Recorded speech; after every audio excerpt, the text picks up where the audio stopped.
E nisim ditën sot, sa ëmbël e nisim ditën sot, sepse vajza që kam unë sot në studio, ka dalë me një ide vërtet geniale. Disa kuti me ëmbëlsira, kaq të mira, kaq të bukura.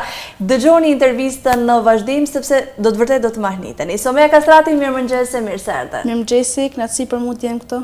Jam shumë e lumtur që të kam në studio, kjo është dalja jote e parë në televizion. Po. Jam vërtet. Pak emocione. S'ka emocione fare, të po flasim për gjëra të mira, po flasim për ëmbëlsira. Kur flitet për ëmbëlsira, nuk ka fare emocion. Tani, ty të lindi ideja për të bërë këto. Ja, e tregojmë edhe për kamerën, këto kutit.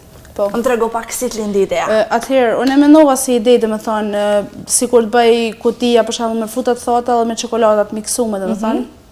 Por një ditë takova një shoqe teme, një mike teme, domethënë, edhe ajo kishte kriju një tip biznesi të vogël, domethënë, me kutia, por jo me kështu, domethënë, si fruta të thota, por me objekte, për shembull me filxhana, me çorape kështu.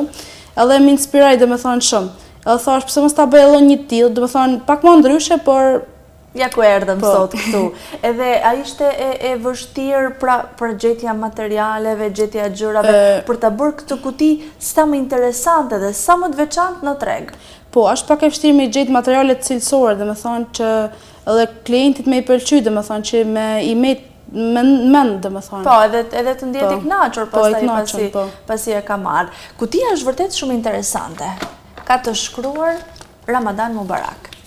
Edhe jemi tamam në kohën e Ramazanit, mendoj janë vërtet dhurata shumë të bukura, mendoj duhet këtë pasur shumë kërkesa gjatë, edhe do të vazhdosh të kesh gjatë i muaji. A kërkoj njerëzit shumë? Po, ka pas kërkesa domethënë nga një mike jemja, Erodita Fshazi nga Ullhej. E përshëndesim, nuk është vetëm e jotja, është edhe mikja jonë Erodita. Kam pas domethënë prej saj për vajzat e qendrës saj domethënë. Ishte domethënë.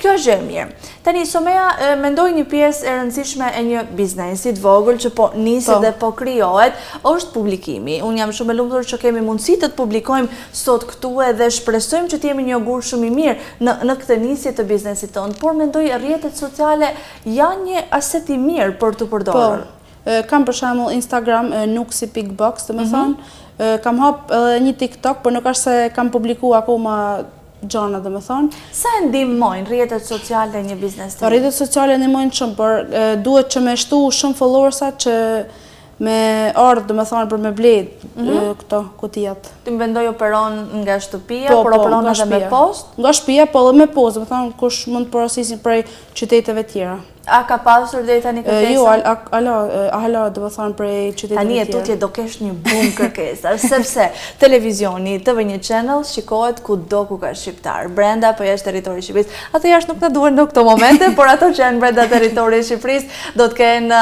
vërtet shumë kureshtje për të ditur. Le pastaj që është krejt edhe matematikën e muajit në të cilën ne jemi dhe mendoj do të jetë vërtet shumë. Më trego pak kur të lindi ideja, me kë bashkëndave të parin apo të parën? Isha domethënë në 10 orë tamam se ide, por unë fillova me çokoladë në fillim domethënë, më i thash sipas muajit e paske. 10 orë. 10 orë domethënë se thash për vitin e ri, domethënë kështu me dizenje për vitin e ri, me fjongo të kuqe. Kutia se kam pasur disa kutia të tjera, por si kam si hak të për momentin. Se si solle. Ti shishim, të publikonim. Bëj shaka sigurisht. Filloj si ide, domethënë, edhe fillova të i bë si kutia, domethënë, postova në Instagram tek faqja. Filluan të pëlqej të bë share të gjithë. Të bë share. Edhe sigurisht ja ku jemi këtu me këto kutijat e bardha të bukura me këto dizenjot për festën e Ramazanit, por ajo çka unë vërtet jam shumë e kureshtare për të ditur, kush të mbështet? Pra, sa rëndësi ka mbështetja dhe kush janë ata personat që të mbështesin? Mbështetja ka shumë rëndësi në këtë pikë, domethënë për moshën që kam unë trej, domethënë, familja ka një mbështetja e madhe, domethënë që kam pas, po edhe miqtë e mi, shoqënia, domethënë kam pas shumë mbështetje. Se po ta, domethënë, s'kisha kanë as tukë jam sot. Edhe emisioni Start është një mbështetje e madhe, se vërtet ne kemi si qëllim që të mbështesim të gjitha vajzat, po emisioni edhe vajzat edhe djemë, bëj shaka, të gjitha ata të rinj të cilët vendosin pikë së pari të qëndrojnë në Shqipëri për të bërë diçka në këtë vend, edhe nuk e kalojnë kohën e tyre më kot, kafeneve, duke u strollatur, por vërtet gjejnë ide shumë interesante për të për të realizuar diçka me jetën e tyre. Dhe unë vërtet e vlerësoj jashtëzakonisht shumë gjithë të që ti po bën edhe mundin kërkon mund edhe ka pengesat shumë ta mendoj. Edhe mund, po ka edhe kosto, domethënë, për me gjetë gjëra cilësore, se për shembull mund gjesh gjëra krejt thjeshta, por cilësore që me pas konkurrencë me biznese tjera për shembull, me kështu biznese. A bën pakte ti apo kompromise për cilësinë? Po, domethënë cilësia ka rëndësi shumë të madhe. Pra është parsore për ty. Po, cilësia domethënë. Mundon me gjetë gjëra ku janë më të mira, din për shembull mund të kushtojnë më shumë, por që me kanë më cilësore, më kështu, domethënë. Ti je një vajzë dhe Shkodra më vjen keq të themi ka ca mentalitete ende pak. Nuk i kemi shkundur ende këto mentalitetet. Si është ti një vajzë që ka iniciativë për një biznes të ri? Domethënë ka këta problematikat e veta normale din, por kam shtetje nga familja shumë, domethënë halla, familja jeme shumë, domethënë. Edhe më kanë ndihmuar shumë për marrë këto se kisha pak emocione për marrë, edhe më thoshin shka din. Kishe pak emocione, po sa jam munduar, unë t'jam mbush mendjen, po hajde më se është ide e bukur, jo se kam emocione, thoshte. Ja ku jemi sot që vërtet të falenderoj që e more këtë hap guxim shumë, sepse hapi parë drejt suksesit është të dalësh nga kjo zona e komfortit. Dhe ti e ke bërë që në 10 orë në fakt që kur nise me idetë e kutijave.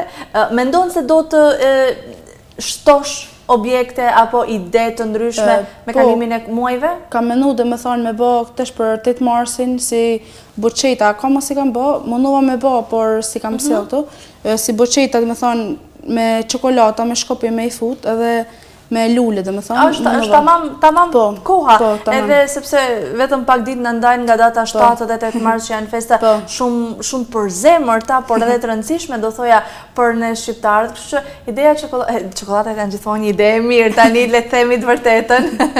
Edhe këto janë ide të bukura. Po pas 7 marsit ke menduar diçka mbase apo një nga një festat le ti marrim me radhë? Nga festat, një nga një. Le ti marrim me radhë. Jam vërtet shumë e lumtur që ishe me ne edhe e bashkëndave këtë ide. Të uroj vërtet shumë suksese edhe të presim me ide të reja. Shumë faleminderit edhe për ju, domethënë, për mua si fillestare është shumë domethënë që më keni ftuar këto për fillimin tim, domethënë që më motivu më shumë faleminderit. Le të jemi një auguri i mirë për ty. Ti na ëmbëlsove sot, çik sa ëmbëljes, sa i mirë je me gjithë të gjërat bukura që realizon edhe të urojmë vërtet shumë suksese. Shumë faleminderit. Faleminderit edhe miq që keni përcjellë një intervistë të tillë. Urojmë ta kemi merituar privilegjin e kohës suaj.